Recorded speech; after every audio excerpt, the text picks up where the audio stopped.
Bom dia, ouvintes da Rádio Cidade. Como todos sabem, nós chegamos por aqui para tratarmos de política. E como não poderia deixar de ser, esta semana o assunto é posse. Afinal de contas, todos os municípios do país empossaram seus prefeitos, vice-prefeitos e também a Câmara Municipal. Agora, desse movimento político do dia 1 de janeiro, surgiram várias curiosidades e algumas delas a gente separou para conversar aqui. Bem, a primeira delas é o seguinte: teve prefeito apagando incêndio.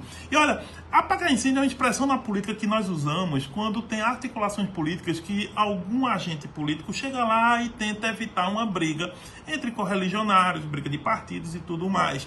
Mas o que eu estou falando agora é de incêndio de verdade. Vejam só, o prefeito Gena Lins de Taquaritinga do Norte, ele, depois que tomou posse na prefeitura, ele foi apagar incêndios. Estão ocorrendo incêndios na região da cidade, ali na zona rural da cidade, e ele foi efetivamente com um agrupamento realmente apagar os incêndios. Inclusive, fez um apelo à população para que a população colabore, né, principalmente evitando queimadas, né, que com o tempo seco vão se espalhando pela cidade. Bem, depois do Gena, a gente teve também uma outra situação inusitada. Lá em Brejão, no Agreste Meridional, o prefeito Saulo Maruim, que é do PP, ele chegou de ambulância para tomar posse.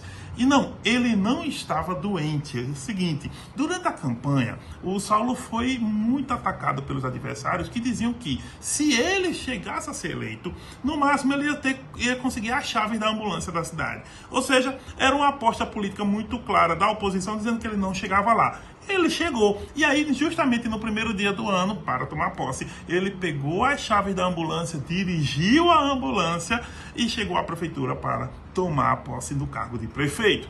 Bem, saindo de Brejão, a gente vai para outra cidade, vamos para Ipujuca. Bem, em Ipujuca a situação é bem diferente. Ipujuca teve confusão efetivamente, e a confusão foi na Câmara de Vereadores.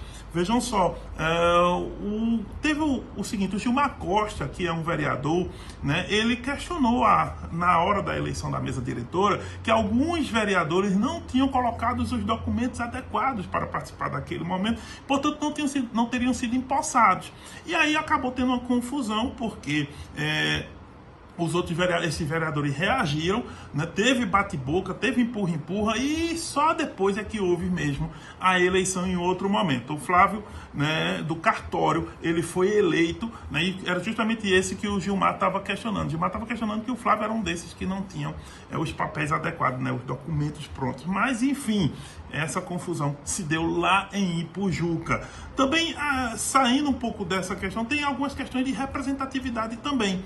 No caso de Pesqueira, teremos um indígena na prefeitura, o cacique Marcos, do povo Chucuru. Ele realmente foi eleito, aliás, eleito com 51,15% dos votos, e tomou posse numa cerimônia bastante representativa. Aliás, o Guila Araújo, ele é o presidente da Câmara. Isso é uma questão interessante. O prefeito é indígena e o presidente da Câmara também. Lembrando que o Guila Araújo era o vice-prefeito, né, até 31 de dezembro, e agora vai ser o presidente da Câmara. Então, prefeito e presidente da Câmara, os dois chefes dos poderes, né, executivo e legislativo do município, são indígenas, e isso tem uma questão de representatividade muito grande, né, aqui em Pernambuco. Bem, no caso de Bezerros, outra curiosidade: a Luciana Laurentino tomou posse, né, junto com a sua vice, Socorro Silva. Socorro é professora, e por isso mesmo a prefeita da cidade escolheu, né, a Socorro como secretária de educação. Então ela vai acumular os dois cargos, o cargo de vice-prefeita e o cargo de secretária de educação. Falando em cargo, a gente lembra um pouco de salário. E no caso de Venturosa, o prefeito Kelvin Cavalcante renunciou ao salário. Pois é, o Kelvin, ele é engenheiro do DENIT, e na hora da posse ele fez um discurso dizendo que não vai receber o salário de prefeito, né, de Venturosa, vai ficar com o salário de engenheiro, isso em nome do povo. E, aliás, foi muito mesmo, bastante aplaudido durante esse momento. E fora de Pernambuco, para a gente fechar esse vídeo, tem duas curiosidades interessantes. Em Santa Quitéria, no Ceará, o prefeito nem assumiu porque foi preso. Olha só, ali no primeiro dia do ano, 31 de dezembro, e entre o último dia e o primeiro, a Polícia Federal, né, prendeu José Braga Barroso. Ele era o prefeito que ia tomar posse, né, na cidade de Santa Quitéria. O caso é que, quando ele foi preso, o vice, né, que é o Francisco Gardel, foi impedido também de assumir. Sabe o que ocorreu? Ocorreu que o Joel Barroso, né, que é filho do José Braga, ele acabou ganhando a eleição para presidente da Câmara e assumindo aí o cargo de prefeito interino. Então, o prefeito está preso, o filho está interinamente como prefeito, e assim segue. Vamos ver o que vai ocorrer em Santa Quitéria, no Ceará. Por fim, lá em Sumé, na Paraíba, o prefeito chegou, o Manezinho Lourenço, ele chegou de burro, né? Porque ele é montado num burro mesmo.